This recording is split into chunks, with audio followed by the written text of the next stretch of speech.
Саламатсыздарбы? Бүгүн Саткын Камбаралиев атындагы мектепке чейинки билим берүү мекемесинин жогорку группасы менен суу дүйнөсүнө саякат деген тема боюнча сабак өттүм.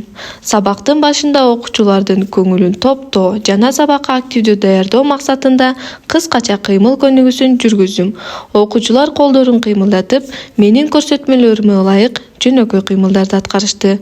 Бул көнүгүү окуучулардын денесин сергитип, сабакка болгон кызыгуусун арттырды. Көнүгүү учурунда окуучулар тартипти сактап, активдүү катышышты. Андан соң сабактын негизги бөлүгүнө өттүм. Суу дүйнөсүнө саякат темасы боюнча окуучуларга кеңири маалымат бердим. Суунун адамзат жана жаратылыш үчүн маанилүү экени, көлдөрдө, дарыяларда жана деңиздерде ар кандай жаныбарлар жашай турганы тууралуу түшүндүрдүм.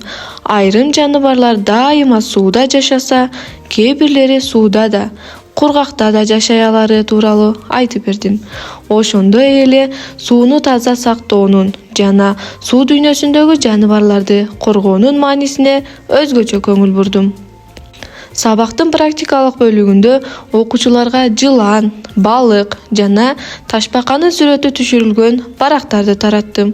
Окуучулар берилген сүрөттөрдү боюшту.